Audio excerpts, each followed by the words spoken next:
Hello there, welcome to today's episode of Luke's Walks. We're going to be exploring Chinatown in depth and its connection with China. First stop will be Long 1919. Let's go.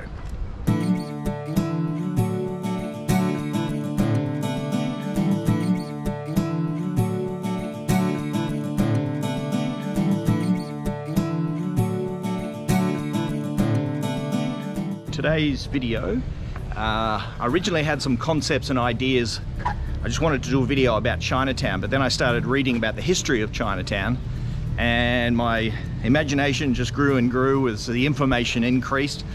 So what I've decided to do is a couple of videos about Chinatown and tracing it back to when King Taksin was the ruler, and he became the ruler just after the fall of Ayutthaya.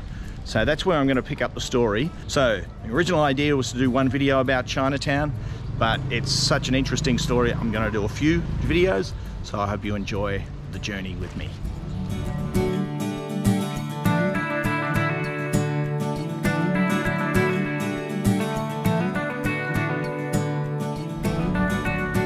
Seems like a great place to start a video about China, celebrating Chinese influence in Thailand, and celebrating and exploring Chinatown and the history of Chinese in Thailand. This is Long 1999. It's a really, really wonderful place. It's unbelievably photogenic. So it's just near Icon Siam.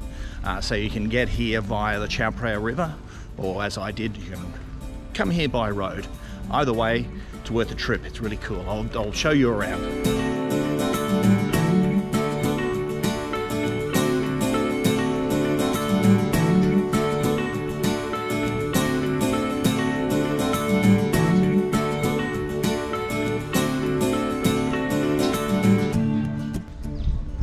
1919 was originally called Hua Chuan Long, which means steamship terminal. So as the name explains, this was the terminal for the steamships. Originally built in 1850, it was the designed as the terminal for the steamship, and also it had shops, warehouses, and the Mazu Shrine also. Around 1900, it was converted into residence, so people could live here and rent the homes here. However, just after World War I, about 1919, recession hit, and the original owners sold this complex here to the Wang Li family. And so the Wang Li family have been the owners since. So thus the name 1919, well, that's when the Wang Li family purchased this place.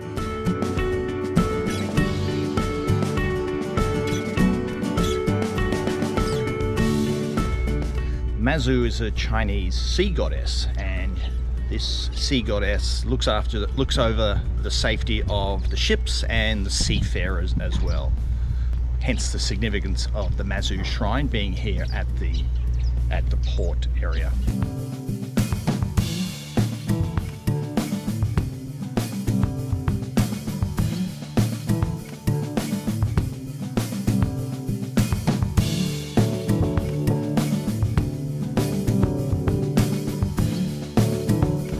Just to help you get your bearings, this is the mighty Chao Phraya River, and this is such an important part of the Bangkok story, and in particular Chinese influence and the Chinese arrival and Chinese trade here with the people of Bangkok and Siam in the early days, but also the development of Chinatown. So I'm at Long 1919, and just over the other side we've got Ratchawong Pier, which is an important pier.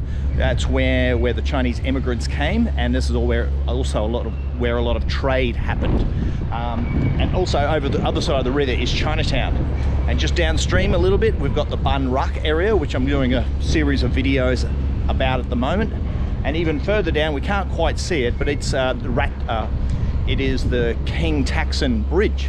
So we're going to visit that place as well, because this video today is about King Taksin in particular, and how the Chinese first started doing trade with the people of Siam and how Chinese immigration first started during the reign of King Taksin.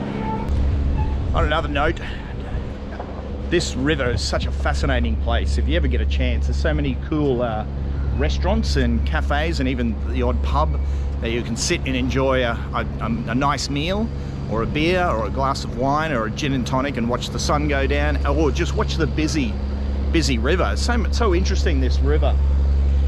As you can see, this boat here, this is quite a common sight. These massive barges getting pulled up upstream by the tugboats carrying loads of sand. I think it's sand. Correct me if I'm wrong in the comments section. But they're absolutely massive, and if you see them at night, what I find fascinating as well is they have no lights on. They're just black barges that are absolutely massive, not lit up at all.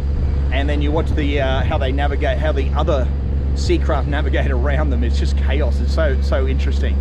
And all the cities in the world, this is one of the most interesting river systems, river places.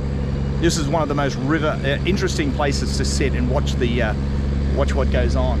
Another way to enjoy the Chao Phraya River, which is what we're going to do in a future video, is actually on a boat. So we're going to jump on a boat and explore the Chao Phraya River in a future video.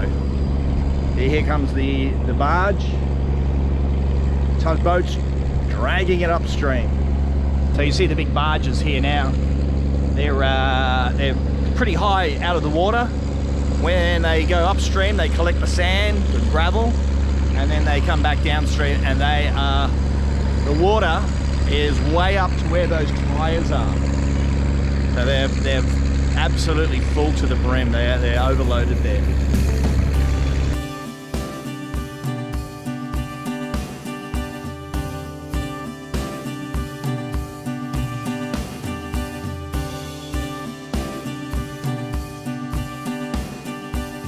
Renovations occurred or started in 2016, and I believe this place opened in 2021, and it is what it is today. It's pretty quiet here.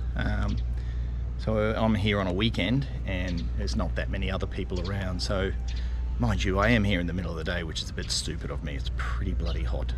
I think if you're sensible, come here in the afternoon where it's a bit cooler. But there's some shops, cool shops here, and a cafe, an art gallery, and also a restaurant as well. So it's a very, very nice place. I'd recommend it. Now, the design here is the classic U shape that you'll see in a lot of Chinese buildings, and that has Feng Shui connection. So it's the balancing between the movement of spirits and connection with heaven and earth as well. If you want to learn more about Feng Shui, I'm sure there's other videos you could possibly watch. I'm not an expert.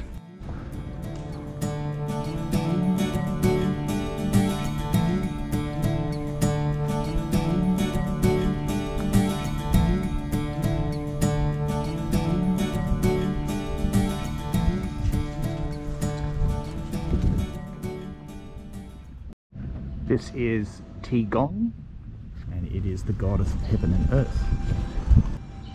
This is the Mazu shrine, and this is the goddess of the sea.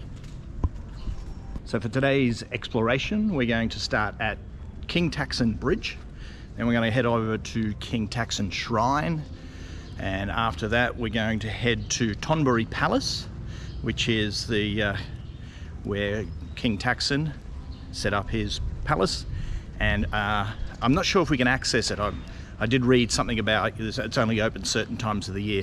So what we'll do as a backup plan, we'll stop at Wat Arun, which is right next to Thonburi Palace. So today's video is all about explaining King Taksin and his connection with China and the Chinese immigration. So just to provide a bit more context, so it was King Taksin who was the ruler just after the Burmese conquered Ayutthaya, and King Taksin built his kingdom in Thonburi. And it was about this time when the Chinese immigration and a relationship with China developed. Then King Rama 1, 2 and 3, there was an increase in trade and in Chinese immigration. And then it was King Rama 4 and King Rama 5 is around the colonial period. So I'm going to explore that as well. which will take us right up to current day Chinatown. So that's the series of the next couple of videos that I'm going to be doing as I explore Chinatown. Okay, now it's time to head to Wat Arun. Let's go.